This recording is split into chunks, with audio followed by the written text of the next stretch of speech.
Ladies and gentlemen, let's continue to the next speaker and we listen for the next speaker, Prof. Ravindra Rena.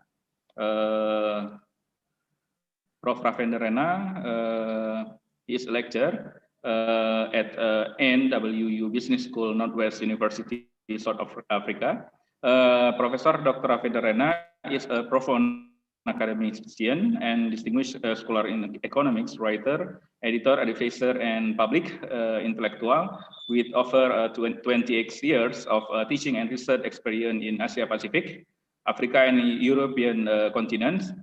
Prof. Rena is currently working as professor of economics and internationalization project leader at NWU Business School, Northwest University, South Africa. He also served as an adjunct professor of economics for master's and doctorate programs at Monash Business School, Monash University, Gerdon, Zug, Switzerland. He is the founding editor-in-chief of an international journal of education, economy, and development, and associate editor of African Journal of Science, Technology, Innovation, and Development, which REBSS and Scopus Indexes journal published by Ender Science UK and Tyler and Francis UK, respectively. Prof. Ravindra Rena wrote 10 books and published more than 220 articles in repute national and international peer-reviewed journal. Prof. Ravindra Rena, time is yours to present your presentation. Good afternoon, everyone. It's indeed a proud privilege for me to be part of this international webinar organized by the Faculty of Islamic Economics and Aceh of Indonesia. And I also would like to thank Ramadan for giving that wonderful introduction about me, and also Terry Nadilla for inviting me for this particular forum. So I would like to congratulate the organizers of this webinar to choose the pertinent issue of the current issues of the impact of pandemic, current pandemic on the Islamic economics and Islamic accounting.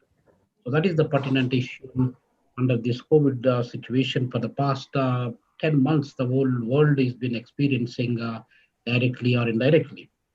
So I would like to probably structure my speech into 3 or 4 components because of interest of time. So I would like to talk about the pandemic itself. The pandemics keep coming from time to time. It is not new for us. Corona is not new for us. We got SARS, we got Spanish flu, we got so many other pandemics, epidemics that they keep rising from time to time. If you look at 13th century, we had a kind of disease that killed almost 25% of the total population of the world at that time, about 700 years ago. So that is one of the human catastrophe. And then we have probably 100 years ago, 1918 to 1920, a Spanish flu, which killed more than 50 million people out of the population that was not even close to 1.4 or 1.5 billion people those days, 100 years ago. Now, looking into that dynamics, so meaning that the Spanish flu was infected to over 500 million people, whereas it could kill 50 million people. That is 10% of the population at that time. Now, if we compare with this, and even for the past 30 years, if you look at the history of the different pandemics that have been keep coming from time to time, so Spanish flu and then SARS, there are so many influenzas that have been rising for every 5 years or 10 years. So this is not a new phenomena for us. And we have to deal with that. And as of today, we got over 55.5 million people, plus minus, they are infected across the globe. In America, close to 11.3 million people, America alone got infected. Over 233 thousand of people died in America. India is the second largest country in terms of the pandemics, with about 9 point plus million people got infected in India itself and killed 133,000 people in India. Looking into Brazil, close to 6 million people, and we got countries like uh, France, which has got 2 million people got infected. That is the first country in the European continent which has got probably yesterday or before yesterday, they crossed the number of 2 millions. Russia is close to 2 million infections, and the list goes on, ladies and gentlemen. If we look at the some of the Latin American countries, they're also in the front race that they are trying to compete with each other. South Africa used to be number 5 maybe a month ago in the whole world, but now we've been pushed down to 13th, 14th positions. So this is a kind of racial competition, or it's a kind of a rat race. Well, because of the fact that the people are not taking this disease, the COVID-19, seriously. They are treating the life in a very casual manner, and they are not protecting themselves. They are also not protecting the fellow human beings. So that is why the infections are climbing up. If you look at the probably the second wave which has emerged for the past few weeks, a second wave is not something. It's not a new pandemic as such, but it is coming with a new energy, new power, because people they relaxed more, and they are not taking the proper precautions of using the mask and using the sanitizers, personal protective equipments, and social distancing. So these are the things. And the religious festivals are probably visiting mosques and temples and going to the markets without having any proper precautions, or maybe traveling with the public transport. So those are some of the things that are keep the number of cases rising from time to time. So that is about the pandemic scenario. It is not going to be ending very soon by next month, or maybe in a couple of months' time. Though we read a lot about the pandemic and the vaccination from time to time, but it takes time. So probably we need to be careful, maybe another year or so. So that is one of the points I would like to stress upon. So this is about the pandemic scenario. Now, what impact this pandemic has created on education, health, business, tourism, and the transportation and various other sectors, if we look at, ladies and gentlemen, and I would like to touch upon some of the important aspects for Indonesian context. Indonesia probably is the fourth largest populated country in the whole world, which has indeed, it is the largest populated Muslim state in the whole world, with about close to 270 million people. If you look at the magnitude of this coronavirus and the number of infections in Indonesia proportionately, so we got probably plus minus about 475,000 people infected there in the country. So 475 for a population of 270 millions is absolutely a minute figure. We can look at that. And then, although close to 400 uh, thousand people they recovered, but the death rate still seems to be about 15,500 roughly. So that is the kind of death rate in Indonesia. So if we compare with the largely populated countries, now we all know, ladies and gentlemen, China is the largest populated country in the whole world. Chinese figures are probably, nobody can believe. I've been watching consistently Chinese statistics, what is happening with regard to corona cases. I can only see one figure, that is 84,000 infections, maybe about 4,000 or 4,000 plus people died. I saw it in January, February. I saw it probably in March and June. I saw it in October. I also saw it in November, but the figures do not change. So we do not know the miracles, what they are doing and how they are trying to control, what they are keeping the statistics. Statistics always, it's a dynamic phenomena. It is not a static phenomena. Statistics cannot remain constant. But anyway, so let us leave China there. China is the largest populated country with about 1.4 billion people in the world. The number of infections are still found to be less than 100,000, and the death case is also less than 5,000 people.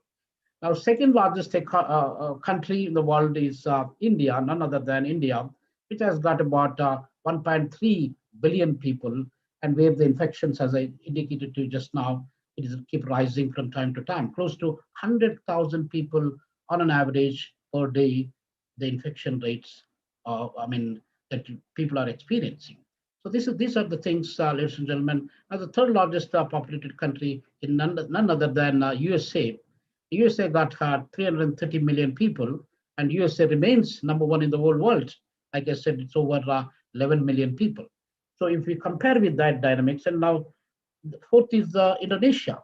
Indonesia is able to control the infections one side and the death rates on the other side, very, very efficiently and effectively. So that is one of the things one has to remember, ladies and gentlemen. And so now Indonesia, let me also give some kind of insights. Those of you who are attending the webinar from different parts of the world do not have a much understanding about Indonesia. Let me shed a light on the Indonesian archipelago. Indonesia, as I said, it is the probably the first largest Islamic state in the whole world with 270 million people. And Indonesia is the 14th biggest country in terms of the area size. We got 1.9, close to 2 million square kilometers land, although it's a group of islands, about 17,000 islands that are centered in Indonesia, ladies and gentlemen. Now, if you look at the area size, like I said, 1.9 million square kilometers, that make Indonesia as the 14th largest country in the whole world. And then if you look at the population, as I said, 270 millions made Indonesia as the fourth largest populated country. When we look at the number of islands is also quite big in number. Only no other country may have about 17,000 islands in the world. And then if you look at the number of languages, ladies and gentlemen, they got over 700 languages actually. So that is the beauty. And they got about 87% of the people are Muslims, and about 11% of them are Christians, and about 2% of them are Hindus, and maybe any other religions also live there in Indonesia.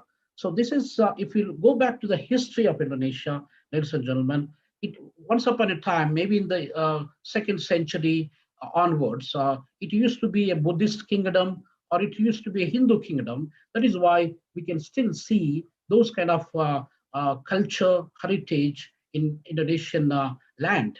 So you can see Lord Rama, Shiva, and Parvati, Ganesha, and there are so many other, Nakula, Sahadeva, and Bhima, all those kind of Arjuna. You can see that. If you go to the hotel in Jakarta, I was there in Indonesia about 3.5 years ago, and I was fascinated to see such kind of cultural heritage.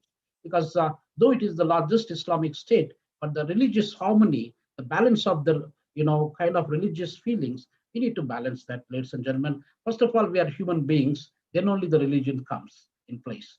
So with that, the way that Indonesian people, they could able to manage with the religious harmony, that is one of the important aspects I would like to stress upon, that we don't need to forget where we come from, where we are going to, so that we understand better what is our culture and all about. So ladies and gentlemen, that is the beauty. And we hardly see, there are so many problems that we see on a daily basis in Syria, in Lebanon, or maybe in Iran, Iraq, and Afghanistan, or in Pakistan, and many other parts of the world. But in Indonesia, we don't see such problems. So that is also probably great. It goes to the people in general and the administration also in particular. So that is about something I would like to share with you, ladies and gentlemen. And then I also would like to stress upon the economy of Indonesia. Within the Southeast Asian countries, if you look at, Indonesia is the largest economy, obviously.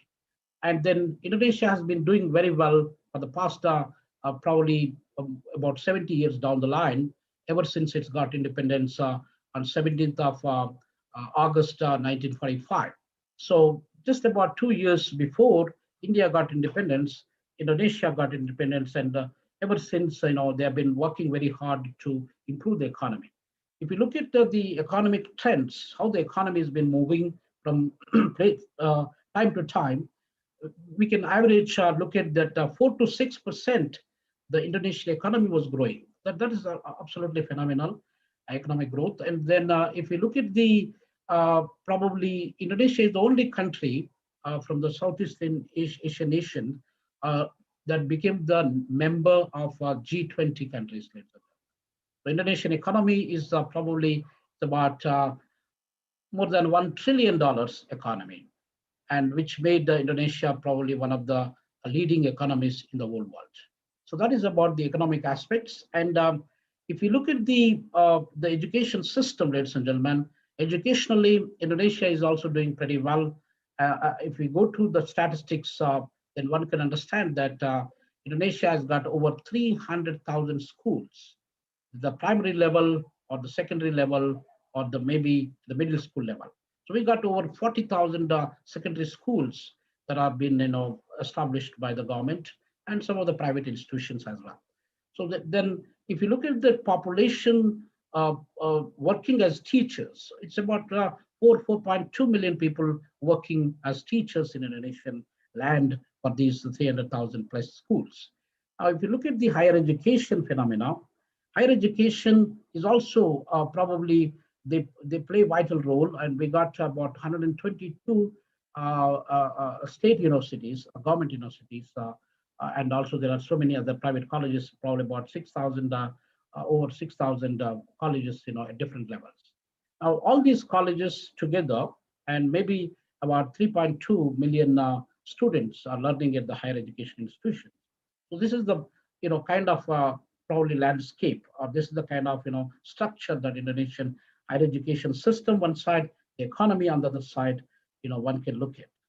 Now, if you look at the probably the amount of money that Indonesia spends for higher education, although it is relatively smaller portion, less than 1% of the total GDP, that's what Indonesia spent. Maybe if I realistically say about plus minus 6.7%, sorry, 0.67%, that's the amount that they spend. But realistically, if you look at the rate of return to education, when you compare with France or when you compare with a few other countries in Europe like Germany or Italy, the rate of return to education in Indonesia is better than the European countries. So with that, ladies and gentlemen, although Indonesia spends less on the science and technology, engineering aspect, so probably I would like to advise, or maybe my opinion is that Indonesia has to spend a bit more on the science and technology, engineering education in the years to come. Now, looking into this kind of scenario, now we got Islamic economics and we got Islamic accounting, and how these disciplines are being affected. Indonesian accounting, probably Chartered Institute of Accounting in Indonesia, which was set up in 1957, about more than 62, 63 years ago, ladies and gentlemen. And they have thousands of registered chartered accountants working, and there are also a lot of economists working for World Bank, working for IMF, working for Asian Development Bank, and many other institutions. So that is probably, so these Islamic economics, what is Islamic economics here actually? Is it economics different from Islamic, or is how do we differentiate, how do we define this Islamic economics? So probably many of us, those of you attending this conference from Indonesian land, and those of you already studied, are students of Islamic economics, and those of you teaching Islamic economics, you understand everything better than me.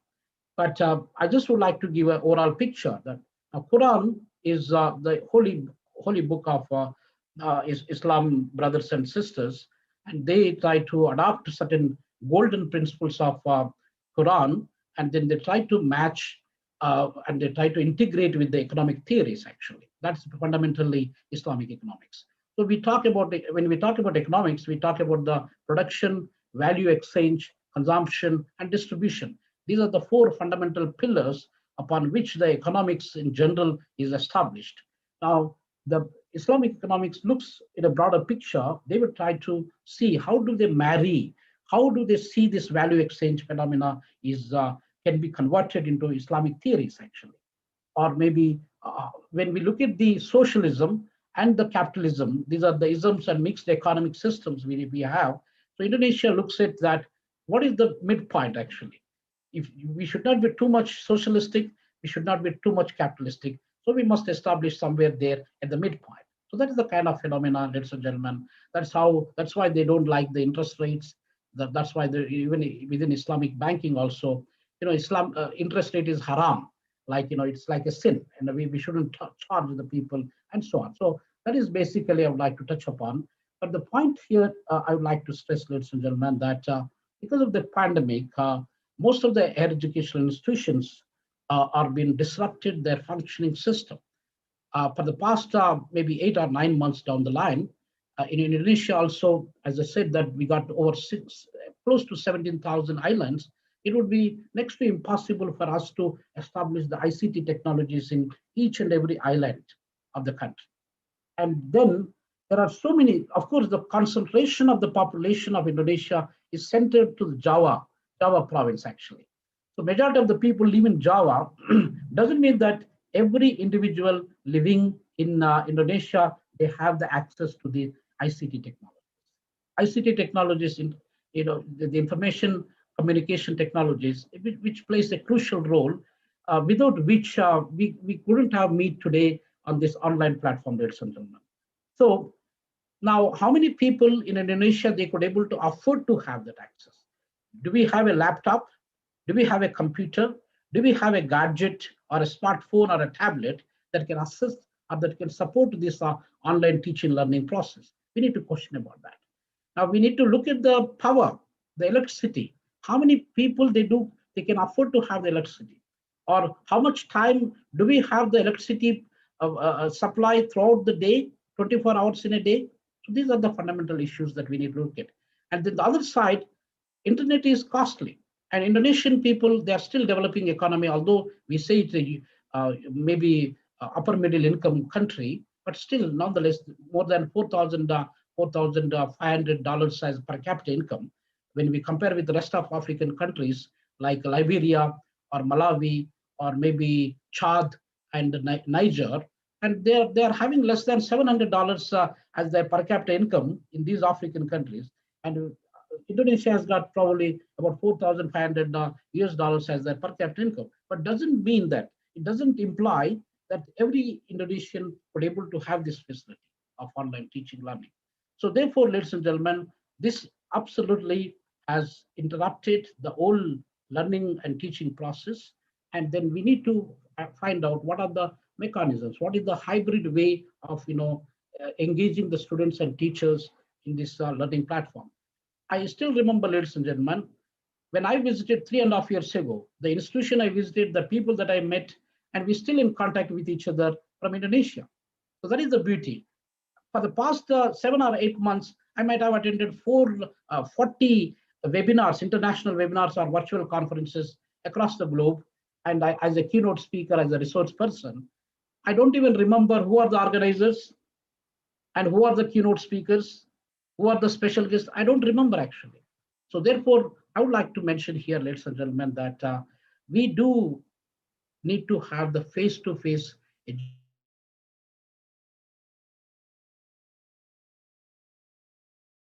having this online virtual platforms. So online virtual platforms is basically a temporary phenomenon. It cannot be a permanent or panacea to this current problem, ladies and gentlemen. So that's what we need to remember that. So that is why if I look at my students' eyes, I can learn from them. I can also teach. I can disseminate my knowledge to them in a better manner. If I'm teaching online just by using the Zoom platform or a probably Google Meet platform or Microsoft Teams platform, we never know whether the student is sleeping or he's in the bathroom taking shower, or we do not know whether he's doing something else or talking to his people. He's online basically, but you never see him because his audio and video is off. So it's difficult to control, ladies and gentlemen. And therefore, we are just waiting for the vaccination to come into effect, and then people should go back to the schools, colleges, and then probably the teaching learning process should continue.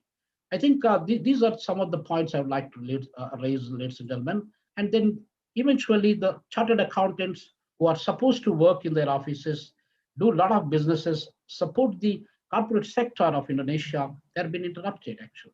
There are so many chartered accountants, PwC, PricewaterhouseCoopers, and Deloitte, and so many other auditing and accounting companies.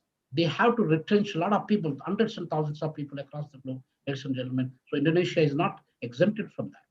So there are so many accounting and auditing firms also should shut down because of this pandemic. So these are the kind of effects that are emerged from this current coronavirus pandemic.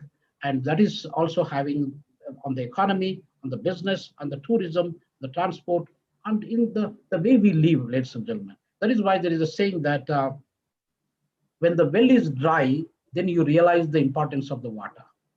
Now, we were living freely. We were moving from place to place freely without having much regulations, restrictions.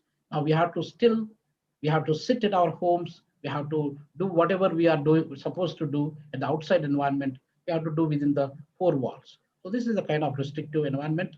Ladies and gentlemen, let us hope probably before the middle of next year, we could able to find the vaccine, and probably I may visit your country again, and maybe probably you guys also, some of you who are interested to visit South Africa or India or any part of the world, you are also welcome to visit us. So with this few remarks, ladies and gentlemen, in the interest of time, I think I would like to conclude my speech by saying thanks again to the conference organizers for providing me this opportunity to share some of my views and my insights with you.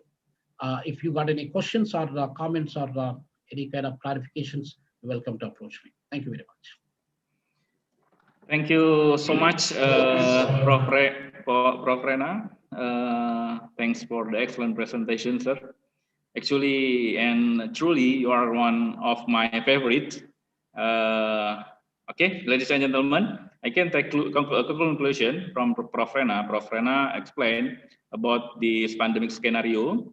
And actually, we have experienced it in this pandemic, like SARS and bird flu and other pandemics that occur among us. And apart from this, Prof. Rena also explained about the COVID-19 incident in Indonesia and the history of Indonesia. Prof, I feel like you know Indonesia better than me, Prof, when you explain about the Indonesia. According to Prof. Rena, the COVID pandemic in Indonesia actually has not caused too many victims compared to the number of citizens from Indonesia. When we compare the COVID to other countries, besides of that, Indonesia also able to stabilize the economy during this pandemic. Thank you so much, Prof, for the explanation that you give us very much knowledge from your explanation. Okay.